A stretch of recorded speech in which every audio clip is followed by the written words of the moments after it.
Hi everyone, welcome back to Encounter Encouragement. Carolyn here, and tonight I was talking to a friend and I was saddened by the fact that this friend had said she lost another one of her best friends.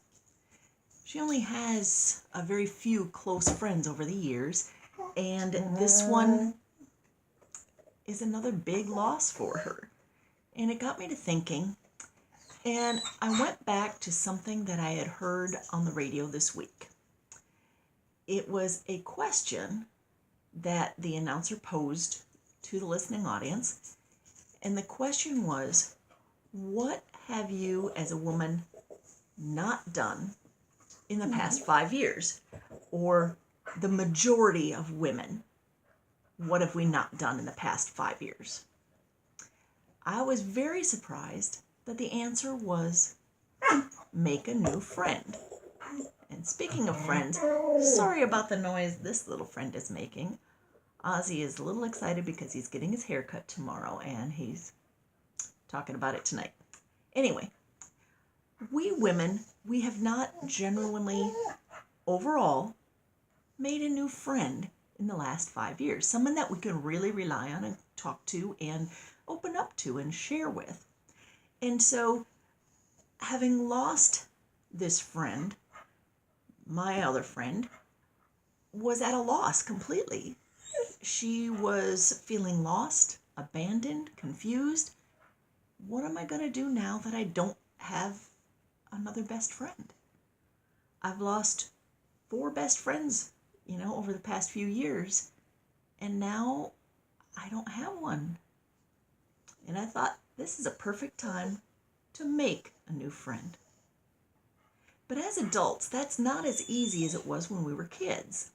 So, how do we go about making a new friend that we can really rely on?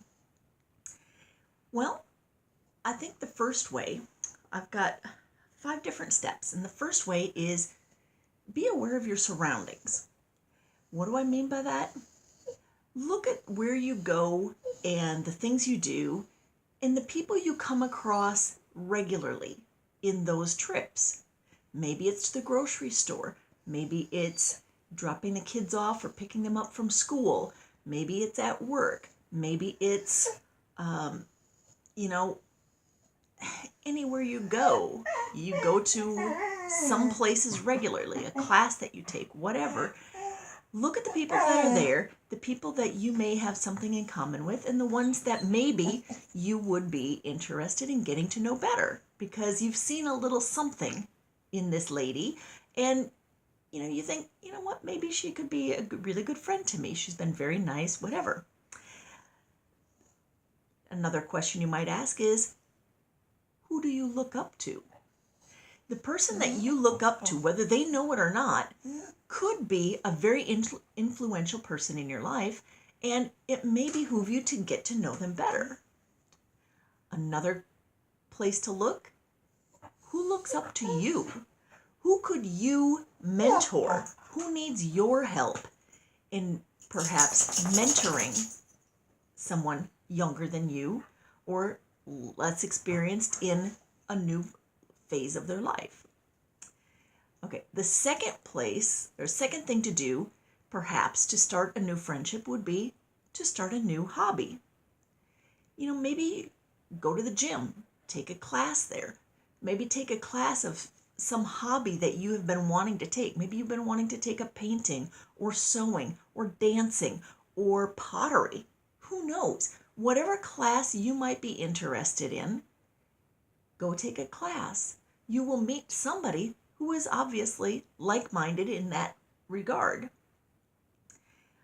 Look at who you are on break with at lunch at work. Look at who you sit near in church. Different places like that are places that you can go to see people who may be of a like mind. Step 3 is to start a conversation. Do you have similar interests? Maybe you could take a class together. If you have similarities in your job or your families or your ages or your children, then those are things that you could, discuss together and Maybe work through different problems together. This brings you closer. Maybe you have similar struggles that you could bond over. You know, a lot of times people bond very quickly over something they both dislike in common, much quicker than if they have something that they like in common. So keep that in mind too. If you both are, anti something, you may bond very quickly. Now, beyond that, you want to then take step number 4, which is plan communication. That means you should schedule time to talk to this person or to text them, to keep the communication open. Now, you're going to start slowly, of course, so don't forget about this person until the next time you randomly see them. Make it a point to get their number and to text them or to call them and say, hey, just thinking about you, wondering what's going on, Allow time and extra time at these different events that you happen to cross paths in, the class or whatever, so that you can maybe take a little bit of time to converse afterwards and have a brief conversation. You should also then plan to schedule some activities together, whether it be lunch, shopping, coffee, whatever it might be. Take a new class together. Schedule some time so that you are both in the same place at the same time intentionally. Okay? Then, through all of these interactions, you need to do step number 5, which is to open up. Start with small things, obviously. That shared like, that shared dislike, the similarities that you have, the differences that you have, the hobbies, the goals, things like that. Then work deeper into whatever conversation comes your way, whether it be you mentoring somebody else or somebody mentoring you, or just an even keel friendship. You need to get deeper involved in your conversations, open up a little bit more, get a little more personal, and the more you share, the more they share. Don't forget to let them talk about themselves. Don't forget to ask questions that are leading, not a yes or no answer question. Oh, do you like your new job? Sure.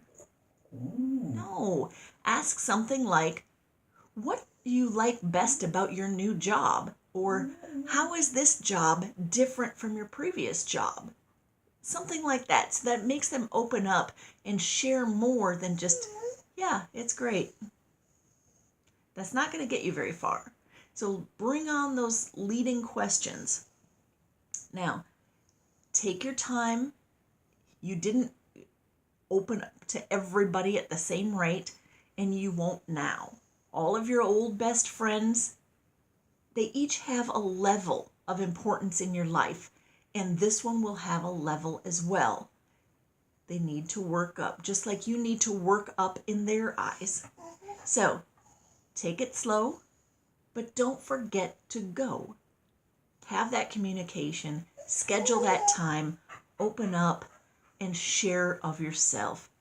When you share of yourself, you gain in return.